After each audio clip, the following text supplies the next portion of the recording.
Hey guys, I've been suffering from cold for the past few days, so I might sound like a bit like Freddy from House of Cards at the moment. But sadly, there ain't no Freddy's delicious ribs to devour here, just a shitty, incoherent corporate mandated film. Tell me,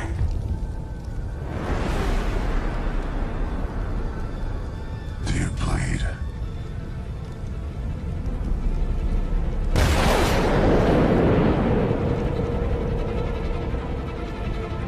You will. Okay, so Batman v Superman Dawn of Justice. So it is finally upon us. A film that 20 years ago, I would have never believed I would see this in my lifetime. It's two of the most iconic characters in the whole comic book universe. Just the title alone could make people go watch this film. So, how could they fuck it up? Yeah, they did.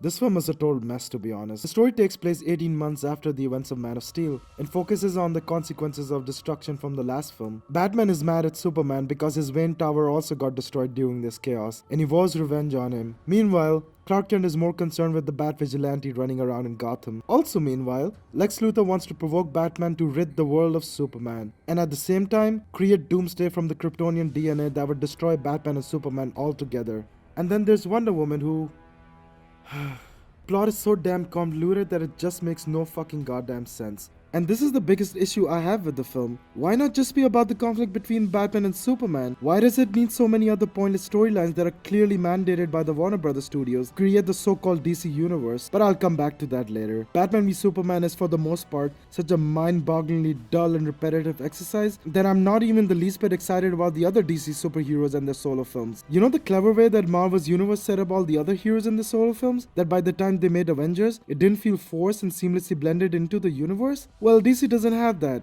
Instead, all the other heroes are shoehorned in so badly that it just felt like the film stopped for 5 minutes so we could get a preview of what we should be forced to watch next. I don't care about Marvel fanbase, neither do I care about DC. I care about watching a good film, which this film, unfortunately, is not. Bruce Wayne meets Clark Kent. I love it. I love bringing people together. Lex, it is a pleasure. Ow! Wow, that is a good grip. You should not pick a fight with this person. Okay, before I go into the specifics, let me talk about the stuff that I did like. The costume. This is probably the best Batman costume I've seen on the big screen. It doesn't have the bulky plastic feel to it like all the other previous costumes had, and it looks badass. They even improved on the Superman costume and looks more vibrant and colorful than the Man of Steel one. Of all the performances, Jeremy Irons' Alfred was by far the most captivating one, and undoubtedly is my favorite Alfred. Although it doesn't last long, Batman v Superman fight sequence was pretty great and was fun to watch. Even Batman kicked some major ass later in the film, which was quite exhilarating. Stay down! If I wanted it, you'd be dead already. But with that said, this film has no fucking clue what it's trying to accomplish. I'm convinced that this film was tailor-made for movie trailers. Every goddamn scene has Superman brooding while destruction is happening in the background. Batman is brooding while the wind is blowing through his cape. Wonder Woman looks all serious while the city goes up in flames in the background. We get it. No fun allowed in the Zack Snyder universe. Performances are so wooden in this film that I swear Pinocchio can deliver dialogue with more depth than these characters. And honestly, the actors aren't totally at fault here. They're obviously just in the film to collect their paychecks. Scare people into thinking this is a critical film. We're not going to the film critics circle or whether it's an audience movie. People can actually like this movie. The main problem is that Zack Snyder doesn't know how to direct actors. If the actors for the most part are standing in front of a green screen with nothing to react to, you need a talented director who can bring that passion into performance. Star Wars prequels are a prime example of this mess. And speaking of prequels and performances, holy fuck, what was up with Jesse Eisenberg as Lex Luthor? His sporadic nonsense performance not only doesn't work, but is actually embarrassing to watch.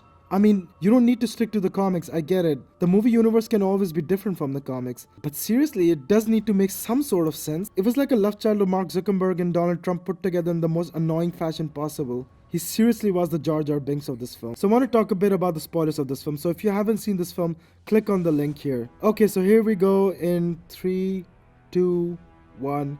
Let's talk about the spoilers now. So if you were worried how Keaton's Batman killed a few people, or Bale's Batman might have inadvertently killed someone, Affleck's Batman doesn't give a fuck. Yeah, he kills people left and right, and I really don't understand why this was necessary at all. This has always been an interesting arc with the Batman's character. He saw his parents die by a handgun and kind of traumatized him in a way that he vows to bring justice, but not at the expense of taking someone's life. So automatically with this Batman, I'm not interested at all in understanding his psyche. With Punisher, you can understand why he sees the world in black and white, but with Batman, it just doesn't make any goddamn sense. And also, Superman kills people. I love how Martha Kent is like, you're not a killer. Like, seriously? He's directly killed a dozen people in this film alone. But I digress. Lois Lane sucks so bad in this film. She pretty much serves no purpose to the film other than being in danger and have Superman come and save her. So there's a scene later in the film where she throws the kryptonite spear that Batman was going to use to kill Superman into the water. And then she realizes, oh wait, we can use it to kill Doomsday. She then dives into the water and starts drowning, which is another ridiculous reason for Superman to come back and save her again. This is one of many poorly written scenes that I could have just easily picked apart. Speaking of pointlessness, here's Doomsday. Yep, some generic bullshit CGI character no general audience member would give a fuck about. Dumb reason for our heroes to come together and fight him. Oh look, he gets stronger the more you hit him. Then how do they defeat him? Yep, you guessed it, hit him some more. That's so smart. For all the brooding that there's in this film, they do try their hand at comedy, which is so bad and out of place that it shouldn't even exist in this film. You with you? I love you with you. The biggest complaint I have with this is that somewhere in this mess, there might lie a much better film. Okay, so here's my solution to Batman v Superman. 1. Get rid of Wonder Woman and Doomsday. This film should have been about Batman v Superman, and that topic alone is worth exploring 2.5 hours long. 2. Get rid of the pointless dream sequences, they don't serve anything to the film. This should have been a subtle mention to Flash, Aquaman and Cyborg. We don't need Wonder Woman to check her email and painstakingly go through every video to make the audience realize that there will be more DC Universe films. And 3. Zack Snyder is a terrible choice to head your superhero universe with. He ain't no Christopher Nolan, that's for sure. I made the movie based as much as I could on that aesthetic, and so I don't know how else to do it 100%, so it is what it is. Overall, Batman v Superman is a real disappointment. The whole film is divided between film studio interference and Zack Snyder's soulless direction. The script is bad, the dialogues are bland and ridiculous, the tone keeps shifting back and forth. Films like Batman v Superman is making me nauseous about the whole superhero genre. I'm not sure how they're gonna fix these problems in the upcoming DC Universe films, but it's so sad to see Warner Brothers fuck it up so bad because honestly, DC fans really deserve a much better film than this. And I have to give this film a 1.5 stars out of 5.